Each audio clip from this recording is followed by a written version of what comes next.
Hi everyone, today we are going all in on Aaron Mooy, as the shirt no doubt suggests, with not one but two interviews. We're going to get a Socceroos scoop on Mooy as well as chatting to a Huddersfield Town fan. That was the club where he had the best part of his career. We're going to kind of jump between the two interviews over the course of this video as we collectively learn more about the 31-year-old who is now officially a Celtic player. The signing was confirmed earlier today. Mooy joining on what the club say is a 2-year deal alongside centre-back Moritz Jens, who has joined on a season-long loan from Lorient with an option to buy. Hopefully he's worth it. Anyway, today is all about Mooy, so let's get tucked into that and we'll hopefully be able to get something on Jens later on in the week. So enjoy today's bumper video. We are back for real tomorrow after the Legia Warsaw friendly for the reaction.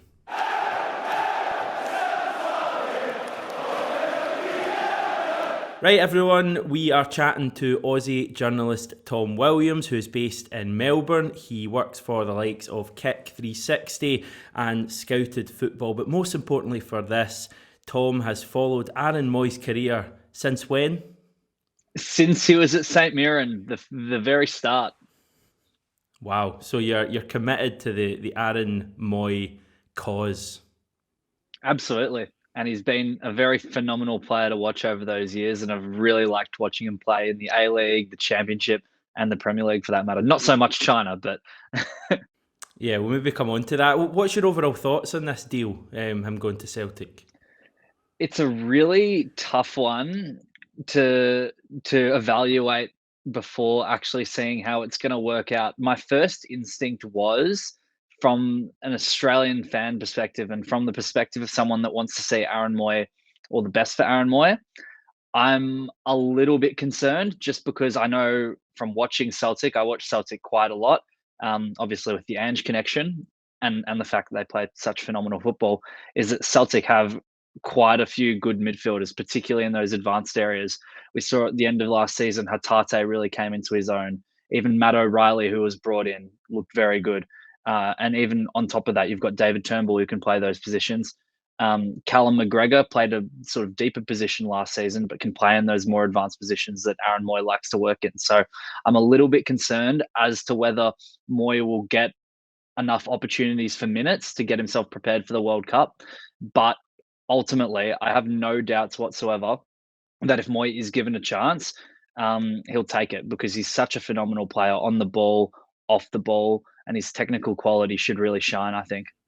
Did you spot that wee dig everyone he just had there? The World Cup, rubbing it in that Scotland aren't going to be there. I'm going to take this top off. Any more of that?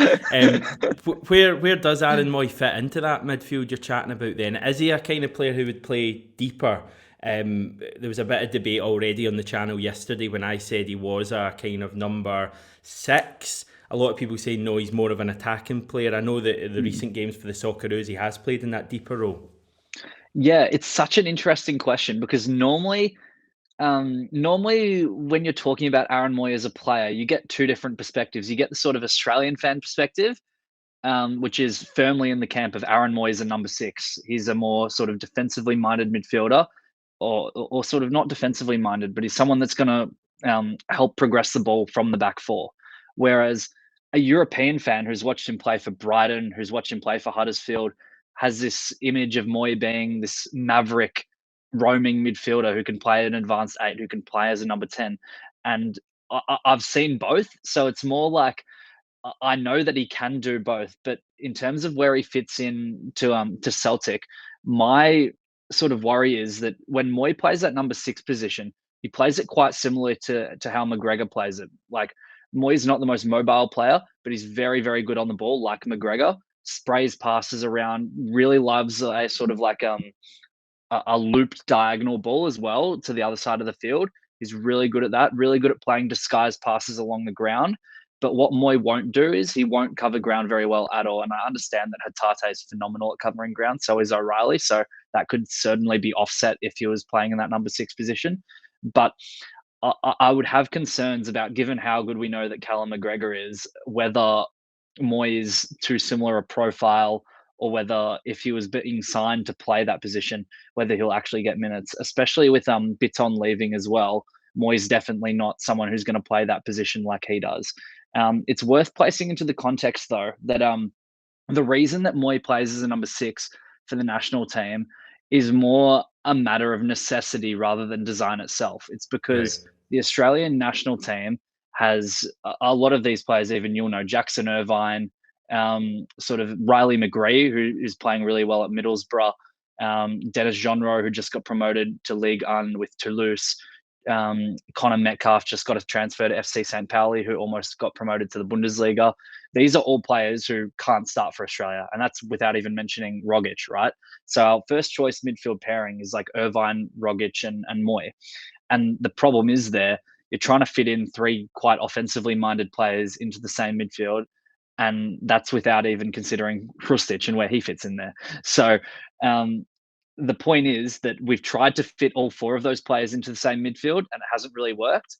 What we did against Vietnam is Moy played as that number 6, and he showed that he is phenomenal at progressing the ball from the back 4, and that Irvine can do his running for him, because Irvine's a really proactive midfielder that likes to harass the opposition, get in their faces, and win the ball back.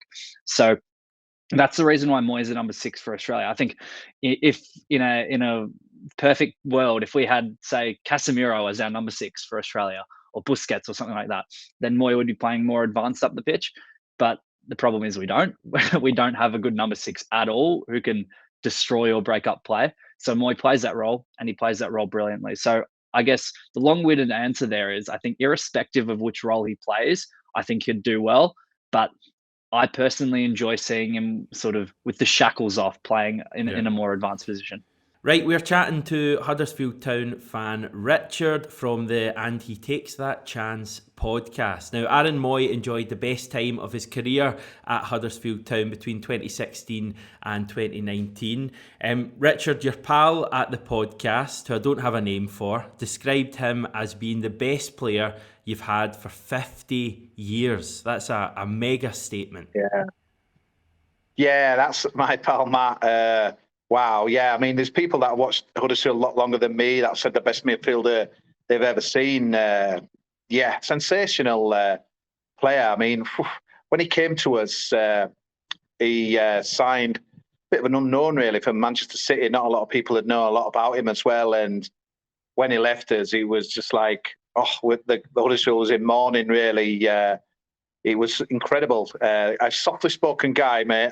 I'll be honest with you. If you want amazing interviews and people to to excite you on the microphone, well, you've got the wrong man. But wow, if you get anything like we got, you're in for a treat as well. I mean, he's not say single-handedly, but he was such a huge part of our promotion and to stay in the Premier League, which was a bit of a miracle for Huddersfield. And even in the second season of the Premier League, where pretty much everyone else was.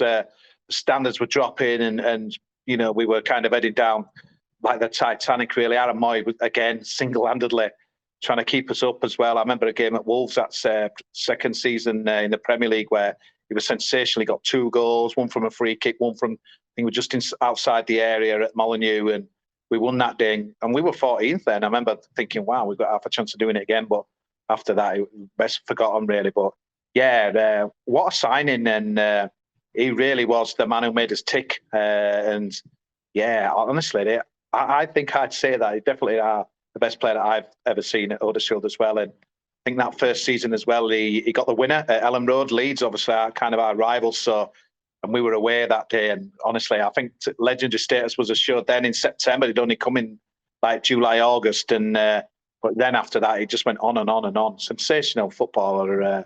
Wow. Yeah, what a player. Yeah. Was he playing kind of further forward in the midfield for you? I think now he's kind of dropped back to a number 6 role. He was mainly a kind of 8 when he played for you. Yeah, he was. He took all the corners, which, to be fair, they weren't his greatest strength. But yeah, he was always on that kind of free kick and mostly moving forward as well. I mean, that goal I mentioned there at Ellen Road, that was, I remember, just kind of edge of the box. He just latched onto it, edge of the D, and smashed it in the bottom corner. And yeah, he did. But he just seemed to get better and better as the season went on as well, just kind of pulling strings. And remember when we got up in the Premier League against Newcastle, he scored an absolute worldie of a goal, like edge of the box. That was our first home game in the Premier. We beat Newcastle, and honestly, like when we look back on it, they'd probably be like legendary days. Like, and yeah, it was just so good. Everything that he did was just minimum of fuss. And I always think the best players never waste energy. You never see Aaron Mooy wasting energy, running for stuff, charging in stupidly, and that as well. It was just all calm, cool, collective. It was so good. He just glided past people. Yeah, just even speaking about him now, yeah, fantastic footballer. And yeah, like I said, it was a strange. You know, sometimes when you sign a player, you hear he's done this, he's done that, you know, with the other teams and things as well. So you kind of think, wow, you've got high expectations, but obviously we knew we weren't going to get in at Manchester City with all the like the megastars as well that he's got there. But I think he started at St Mirren. There's a picture of him with hair at St Mirren. If you kind of do Google, it's quite funny because obviously a bit like myself, not much up top, but yeah, fantastic, mate. And yeah, he really is. He was the heartbeat of the team, and when he weren't playing, we certainly missed him as well. But David Wagner's brought him in as a bit of an unknown, but he left. Yeah, he'll never have to buy a drink in Huddersfield again, mate, if he ever came back. Well, we know that Ange likes players who can play more than one position, and McGregor doesn't always play number 6. I mean, there was a couple of games last season when he brought in Near Beaton and moved McGregor up one. So maybe he looks at someone like Mooy being able to play, a couple of positions and seeing that as a real strength. Let me ask you a really blunt question. Does he still have it in him to play at the top level? From what I've seen, absolutely. Recently, when the Socceroos qualified for the World Cup, Mooy had barely played in sort of 5 months, right? Due to the lockdowns in China, there's been a lot of weird stuff going on over there at Shanghai Port. But he came in without he'd had personal training in Scotland where he lives with his wife, I believe, and that was in preparation for these crucial World Cup qualifying matches. In the friendly against Jordan, he played 45 minutes, and then in the first qualifier against UAE, 90 minutes, and the game against Peru, he ran out 120 minutes and then scored a penalty in the shootout, and all those games happened in the space of a week. So that shows how sort of motivated he was, and the mentality that he brought into those games was superb. And then from a footballing perspective, the game against Peru, who are, but for all intents and purposes, a far more technically gifted side than Australia. He just was I guess the fulcrum of Australia's midfield in that game. He really allowed us to keep possession of the ball instead of allowing Peru to get on top of us and then play the game in our half. So Mooy, yeah, he's really still got it in my opinion. Even from looking at how he played in China, obviously it's not a good league, nowhere near as good as like the Scottish League or a team like Celtic, where he'll be joining, but he was absolutely dominant in that league. It's also worth considering that that when he was in the A League at Melbourne City, he actually scored 11 goals and had 18 assists in a season playing as an advanced midfielder, and that's in a 26 game season. So he's more than capable of really adding goals and assists to a midfield like that when given the reins to. Yeah. Do you think this is just one that, when you consider all of the factors, just makes sense for Ange, given that, as you say, Mooy, lives in Scotland, his wife is Scottish, he knows Ange well, Ange is obviously managing Celtic. Is it just one that maybe Ange wasn't expecting Mooy to become available, and he just has, and it just makes a lot of sense for it to happen? Yeah, definitely. And I think the Australian connection is obviously a big one. Postecoglou has worked with Mooy before. He knows all of the sort of things that makes Mooy a really good player. It's also worth noting that Ange, when he was manager of the Socceroos, he tried his best to really get the best out of Mooy. At the time, we had Mile Jedinak in our midfield alongside him, so he didn't really need to play in that sort of deeper role. We had Massimo Luongo as well, who you'd probably be aware of, and obviously Tom Rogic. So we actually played a diamond midfield with all four of them. Mooy played on the left, sort of Luongo on the right, and then Rogic as a number 10 with Jedinak sitting. And I think Ange knows that Mooy can play that role. He did play him in a double pivot at times as well. But yeah, he knows Mooy really well, and the fact that he's living in Scotland really makes it a transfer that sort of makes sense from that perspective. But it's also worth noting that Ange isn't the type of guy that would just make a signing because he's Australian. Like, if he didn't have the quality to play for a club like Celtic, he wouldn't sign him. Like otherwise, you'd be saying, I don't know, like Tommy Orr, who just retired after having a terrible season at MacArthur, going off to Celtic because Ange played him as a wing back in 2015 or whatever. It's not going to happen, right? And from what I've seen and what I've read, it seems like Ange has actually prioritized signing Mooy over this young kid Mishu at PSG. And I think that says a lot about Moy's quality and how highly Ange must see Mooy if he's willing to do that, especially because Mooy is sort of, I think, 31 years old now. He's probably not going to have that resale value like someone like Mishu, who I think is 19, would potentially have. So the fact that he sees that quality in him, I think, is representative of Ange's estimation of a player like this. And given the stuff that Ange has achieved at Celtic, I don't think there's any reason to distrust anything that he really does. Yeah, it's actually quite offensive to Ange, isn't it, to suggest that there would be any sort of kind of nepotism going on there, because Ange, of all people, is someone who, you know, judges things on their merits rather than, you know, where you're from or if you've worked with them in the past. So, yeah, I have found that particular part of this deal, you know, quite funny, to be honest, with some of the things that have been said. The comments about him not necessarily improving the Celtic first team, you've kind of touched on that a wee bit with the whole McGregor stuff. What would you say about that? I think, yeah, it's such an interesting one just because I've seen how good Celtic are. And I think Moy brings undeniable quality and he brings a different, especially if he plays in a more offensive role, he brings something different to what Hatate brings and he brings something different to what O'Reilly brings. Whether he's got the quality to immediately improve the first team will be something really interesting to follow, in my opinion. I personally think he does. But I'm coming from a sort of somewhat biased perspective with that, being an Australian. Um, but yeah, I don't see any reason why, if he's given the opportunity, I don't see any reason why he wouldn't improve Celtic. It's just whether he's given that opportunity to play regularly, because as we all know, Celtic have some good players in that midfield. Yeah, you Aussies have a good reputation with us in terms of predicting things, so we'll hold you to your word here. Downsides, is it a lack of pace?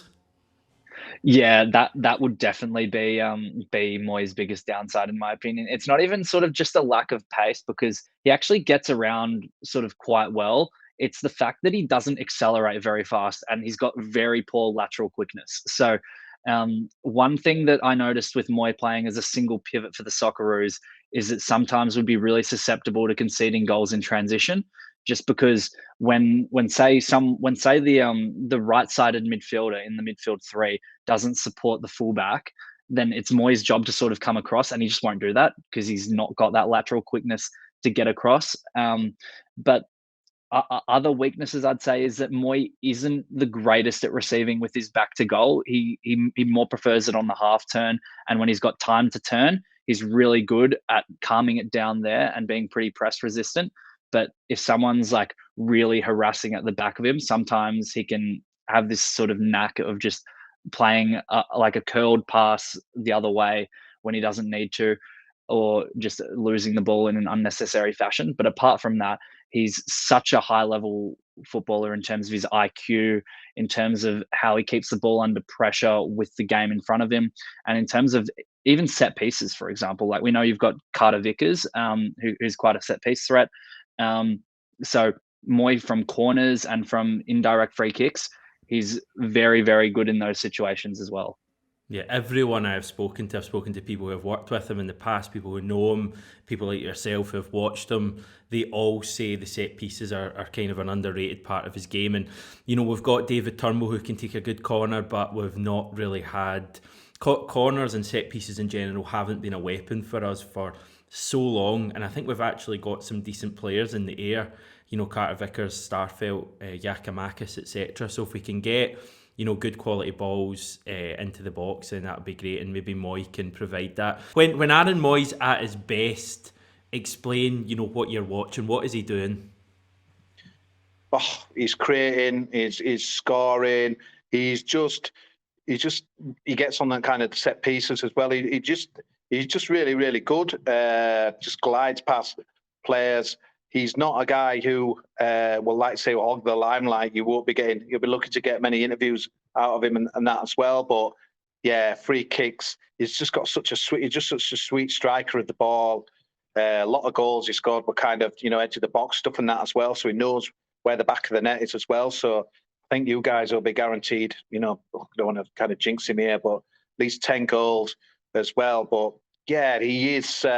He's such a really good player. The opposition they tried to mark him, and no one really kind of got hold of him, especially in the Championship season that as well. I remember one game at the back end of the season against Norwich. I think we beat them 3-0. I think Mooy got one of the goals, but it were absolutely sensational. And yeah, you'll see a player where you kind of think, where's he gone now? And then he'll be on the ball, and just get him on the ball, get him dictating. It's interesting you said there that he's kind of moved to a kind of a sweeper role, and that as well, kind of a, since he left us. But yeah, the only thing I would say is like he's not got the most energetic and the quickest player, but don't let that kind of lure you into his legs have gone and that as well, because I think that's just how he always is really, and that as well. Like I said, he doesn't waste energy. He always seems to be at the right place, kind of at the right time and that as well, and he can tackle it and get stuck in when he needs to and that as well. But for me, kind of getting on the ball and creating things as well, I think that's where his strength is. But it was just a dream to have, really. And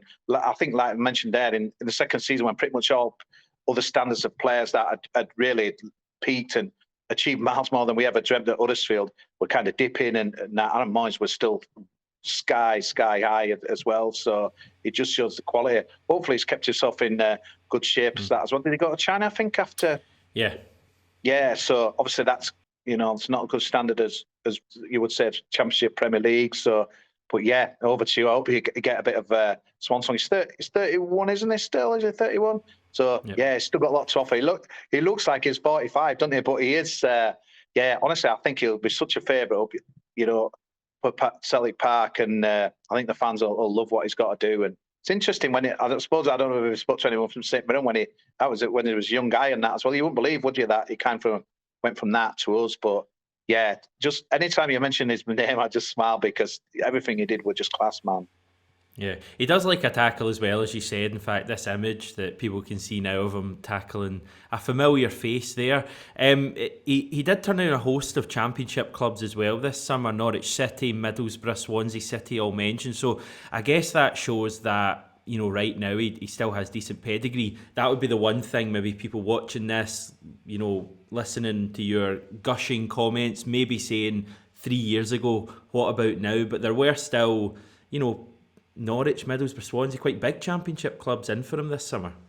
Yeah, I'd say 3 teams, even though we lost in a Championship playoff, and I'd say 3 teams that are more likely to have a playoff push than us, or a promotion push than us this year, which shows the mark of the man. And I think it just shows what he's done with us.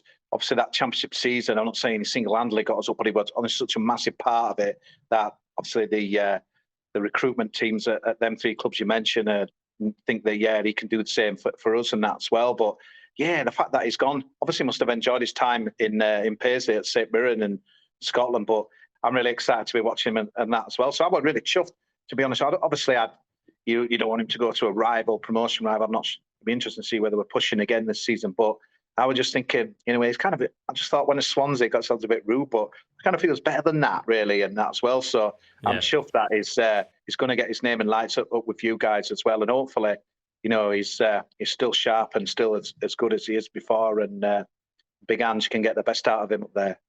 Just finally, as an Aussie, it must be great for you. You've had Ange and you've had Harry Kewell. Now you've got Aaron Mooy apparently joining the party. The excitement levels down under must just be going through the roof. Oh, it's incredible. Even sort of a lot of Australians, even before Ange came, were following Celtic because of Rogic. We all love Rogic in Australia. He's been such a good stalwart of the national team. I hope his situation currently improves. I'm not sure really what the update is on that. But yeah, it'll be fantastic to see so many Australians getting around Celtic as well, because having Ange there, having Mooy there, having Harry Kewell there, it's going to be such an awesome it'll just be awesome to see Ange back with Mooy as well, because they probably haven't seen each other for a while, and I know a lot of Australians will be like keeping touch with the club very keenly. It's also worth saying, just on that set piece thing that we were talking about before, we had Harry Sutar before he got his ACL injury, who's obviously about 6'7", and in the he's also Scottish. Yeah, a fake Scot. Yeah. Well, not really, more fake Aussie, um, but yeah, he's like 6'7", right? And against these sort of smaller Asian countries in the early phases of qualification, it was just like the most crazy tactic to just have Aaron Mooy just whipping in balls from set pieces to Harry Suter. There was, I think, it might have been Harry Suter's debut game. He scored 2 goals off a set piece against Chinese Taipei or something like that. So it's definitely a big threat. And yeah, as a whole, I know all Australians will be looking forward to watching Aaron Mooy play at Celtic.